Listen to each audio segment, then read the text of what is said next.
নমস্কার। আজ আমরা কথা বলবো এমন কিছু গভীর শ্লোক নিয়ে যা আধ্যাত্মিক গুরুকে কেন্দ্র করে লেখা।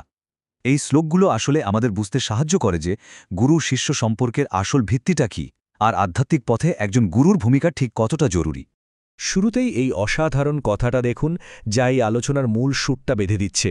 ন গুরুর অধিকম দানং, মানে গুরুর চেয়ে বড় আর কোনো দান হয়ই না।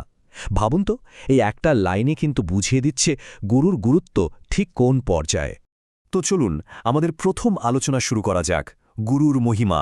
এই অংশে আমরা দেখব এই শ্লোকগুলো কিভাবে গুরুকে একেবারে সর্বোচ্চ আসনে বসিয়েছে, এমনকি দেবতাদেরও ওপরে। দেখুন, শ্লোক ৬২ কিন্তু একটা খুব ইন্টারেস্টিং কথা বলছে। এখানে গুরু শুধু একজন শিক্ষক বা গাইড নন, তাকে বলা হচ্ছে পরম কারণ, মানে অ্যান আল্টিমেট সোর্স। তিনি শুধু পথই দেখাচ্ছেন না, তিনিই যেন সবকিছুর উৎস। আর এই শ্লোকের সবচেয়ে গুরুত্বপূর্ণ অংশটা হল গুরু পরম দৈবতম। সোজা কথায় গুরুই পরম দেবতা। এর মানেটা হল শাস্ত্রে বলা অন্য যে কোনো পুজো বা তীর্থযাত্রার থেকেও গুরুর স্থান কিন্তু অনেক অনেক উঁচুতে। এবার শ্লোক ৬৩তে যে ধারণাটা দেওয়া হয়েছে সেটা আরও গভীর। এখানে বলা হচ্ছে ব্রহ্মা, বিষ্ণু, শিব এই ৩ প্রধান দেবতার শক্তিও নাকি আসে গুরুর কৃপা থেকে। চিন্তা করে দেখুন, এই কথাটা গুরুর মহিমাকে কোন পর্যায়ে নিয়ে যাচ্ছে।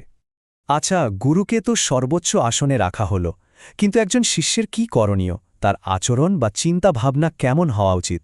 আমাদের পরের সেকশন, শিষ্যের সমর্পণ, ঠিক এই বিষয়টা নিয়েই কথা বলবে। দেখুন, এই শ্লোকগুলো কিন্তু খুব স্পষ্টভাবে শিষ্যের কর্তব্যের একটা রোডম্যাপ দিয়ে দিয়েছে। মোট 4টে ধাপ। প্রথমটা হল গুরুর সব আজ্ঞা পালন করা। দ্বিতীয়ত, সব সময় তাকে মনে রাখা। তৃতীয়, একদম মন থেকে তার সেবা করা।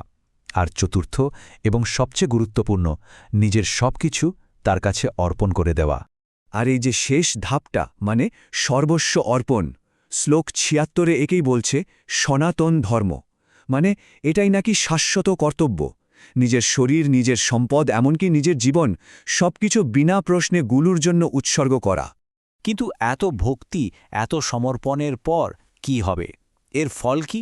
আমাদের পরের সেকশন, কৃপার পরিণাম, ঠিক এই প্রশ্নটারই উত্তর দেবে। চলুন দেখি এই রাস্তাটা শেষমেশ আমাদের কোথায় নিয়ে যায়। এই শ্লোকগুলোর মূল বার্তাটা এখানে একদম জলের মতো পরিষ্কার। একদিকে বলা হচ্ছে গুরুভক্তি না থাকলে আপনার সব তপস্যা, আপনার সব জ্ঞান, সব বৃথা, তপ জ্ঞানং নিরর্থকম। অন্যদিকে যদি গুরুভক্তি থাকে তাহলেই সব সাফল্য সম্ভব, সর্বসিদ্ধি প্রজায়তে। মানে পার্থক্যটা কিন্তু আকাশ পাতাল। শ্লোক ৭৩ তো আরও সরাসরি বলছে, গুরুর কৃপা ছাড়া সাফল্য বা মুক্তি পাওয়ার সম্ভাবনা কত? শূন্য, কিচ্ছু না। শ্লোকটা বলছে না সিদ্ধি না চ মুক্তিতা, মানে সিদ্ধিও নেই, মুক্তিও নেই। শুধু যে সাফল্য আসবে তাই নয়, গুরুর কৃপার আরও একটা বড় ক্ষমতা আছে, শুদ্ধ করার ক্ষমতা। শ্লোক ৬৯ বলছে এই কৃপা হল সর্বপাপ প্রণাশনম, মানে এটা এতটাই শক্তিশালী যে আপনার সমস্ত পাপ ধুয়ে মুছে সাফ করে দিতে পারে। তো আমরা আমাদের আলোচনার একদম শেষ পর্যায়ে চলে এসেছি। এই পুরো যাত্রার চূড়ান্ত লক্ষ্যটা কি? এই সেকশনটা হল মুক্তি ও অভয়। তাহলে মনে প্রশ্ন আসতেই পারে, এই যে এত ভক্তি, এই যে সমর্পণ, এই পথটা শেষ পর্যন্ত আমাদের কোথায় নিয়ে যাবে? এর আল্টিমেট অ্যাচিভমেন্টটা কি? শেষ শ্লোকগুলো কিন্তু এর একটা অসাধারণ উত্তর দেয়। প্রথম উত্তরটা হল জন্ম আর মৃত্যুর ভয় থেকে চিরদিনের জন্য মুক্তি। শ্লোক ৭৯ বলছে, যার উপর গুরুর কৃপা থাকে তিনি এই জীবনের সবচেয়ে বড় ভয়টাকেই জয় করে ফেলেন, তার আর কোনো ভয়ই থাকে না।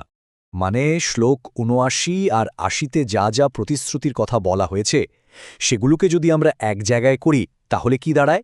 দাঁড়ায় যে গুরুর আশ্রয় নিলে সব দুঃখ শেষ হয়ে যায়, বেঁচে থাকার ভয় চলে যায়, জন্ম মৃত্যুর এই যে চক্র সেটাও ভেঙে যায়, আর ফাইনালি মোক্ষ বা মুক্তির দরজাটা খুলে যায়। আমাদের এই আলোচনাটা শেষ করব শ্লোক ৭৩-এর এই একটা লাইন দিয়ে, গুরু কৃপা হি কেবলম, মানে শুধুমাত্র গুরুর কৃপা। এই কথাটা বারে বারে আমাদের মনে করিয়ে দেয় আধ্যাত্মিক পথে এগোনোর জন্য আর যাই লাগুক না কেন, আসল জিনিস কিন্তু একটাই, সেটা হলো গুরুর কৃপা।